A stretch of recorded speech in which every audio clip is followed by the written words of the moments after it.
What you have just witnessed is not a scene from a film. This is the sounds of our homeland, Aceh, Sumatra Utara, Sumatra Barat, being torn apart in November 2025.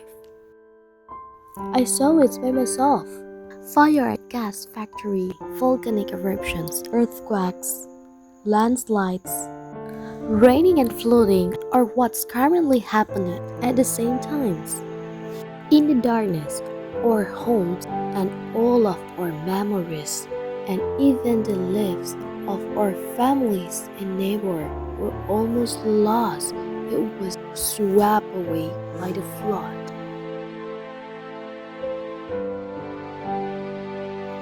Without medical teams or official rescues, it was just ordinary people holding on, helping each other, refusing to give up, who managed to survive. It didn't matter whether we knew each other or not.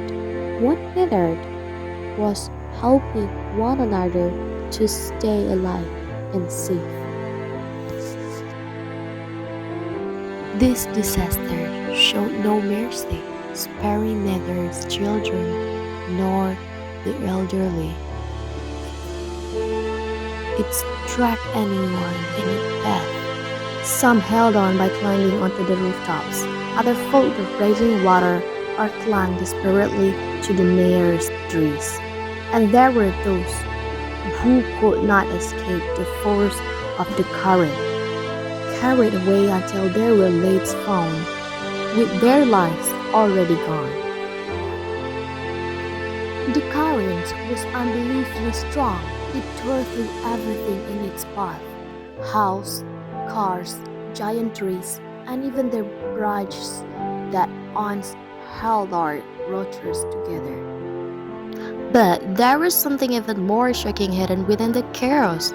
Hundreds of logs drifting in the flood, each cut with clean, precise edges. These were not trees that had fallen naturally, not floodwater could slice a track that smoothly.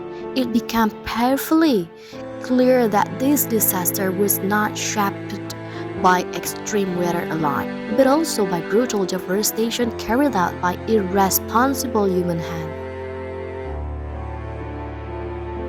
In the end, it was not only nature that struck us, but the consequences of our own neglect. And yet, in the ruins and the rain, there we were, people helping one another, strangers becoming family, and humanity rising from the very force that tried to silence it. But the deeper truth was far more unsettling. This disaster did not come solely from the sky. It was shaped in quiet offices where signature carried the weights of destruction. It devastated lives across the land. It wasn't only humans who suffered.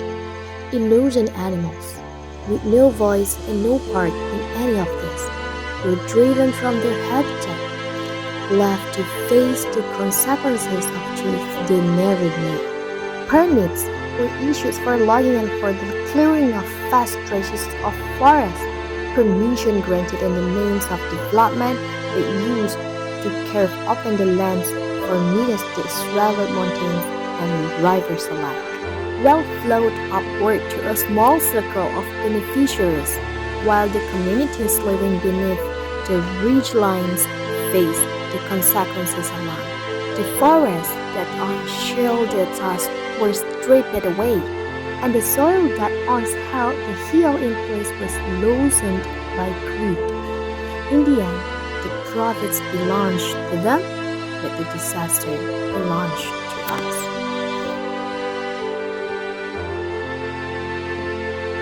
Langsung dari tempat terjadi banjir. Biarpun banjir, Kata-kata. kami tetap semangat. Hujan sudah reda tapi banjirnya masih ada. Seperti dia. Kasihlah roti.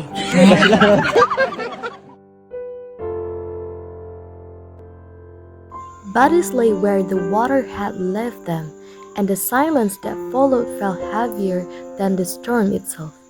In this moment, those who once held power were nowhere to be found.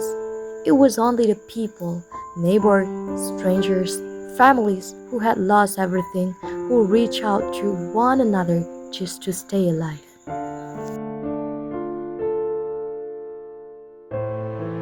We no longer knew where to go. There was no electricity, no clean water, no homes to return to. Entire village has vanished, swallowed by the flood, as if they had never existed. Everything is gone, and yet, somehow, the state could still claim that this was not a major disaster, not even worthy of being claimed a national emergency. Why? How could they say that while we stood here among the ruins?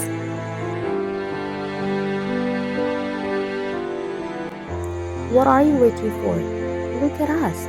We are also a part of this country. Human beings who deserve the same right to safety, dignity, and a simple change to life.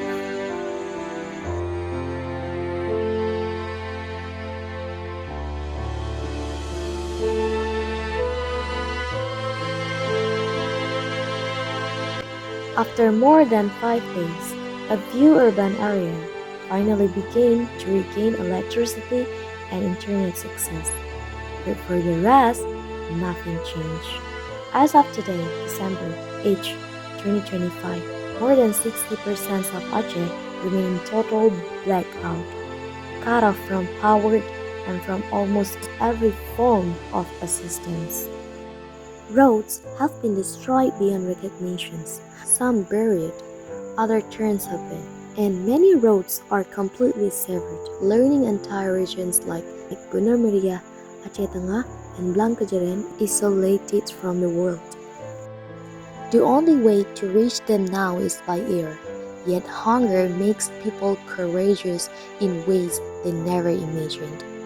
After days without food, many residents decided to walk out on foot for more than 10 to 15 hours, taking the most extreme and dangerous path just to escape, with their homes buried under landslide and no shelter left to protect them. They risked everything for a change to find safety, a meal, and a place where hope might exist again.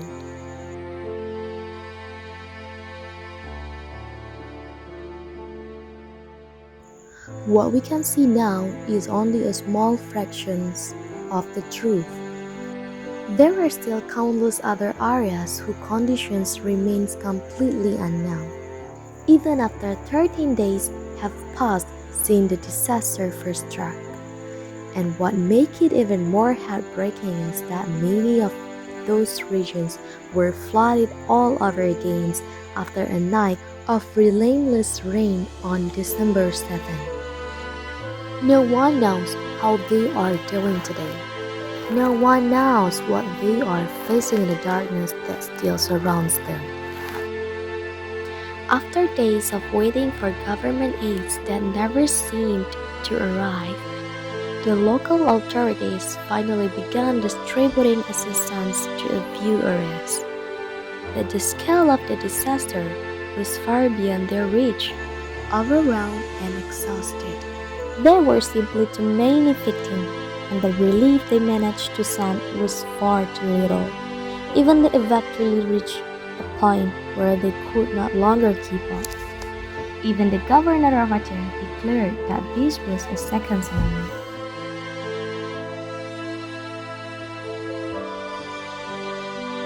At the same time, social figures, public personalities, and content creators stepped forward, raising billions of rupiah in donations from people across the country.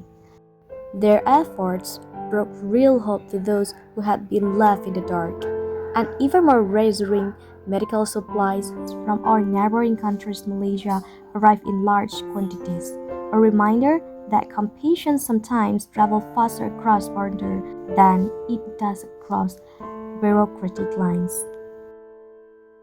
Soon after, the central government began deploying military and emergency units to airlift food supplies into isolation regions. But some of the aids couldn't be used because it was damaged when dropped from the air. That's why several communities took the initiative to build small helicopter landing spots, hoping this flight could finally arrive safely. Bisa diturunkan di Desa Sulu.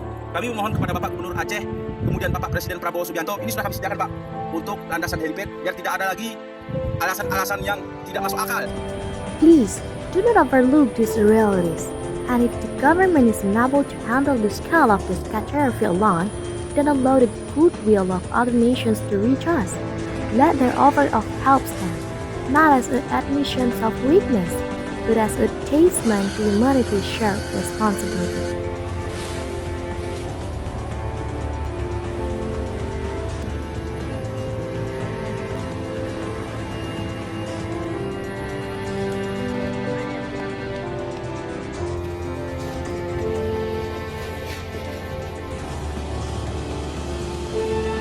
Even so, we are deeply grateful for every form of help that has reached us. It may seem small for you, but it's meant everything to us. Thank you for the clothing, the food, the clean water, and the medicine. Thank you to the soldier and police who tirelessly delivered supply by land and air. Thank you to everyone who crossed rivers and rode terrain steeds to help us. Thank you to the activists who dared to speak for us. And thank you to all the nations who contributed their support. May God reward every kindness you have shown. Once again, thank you. Truly, thank you.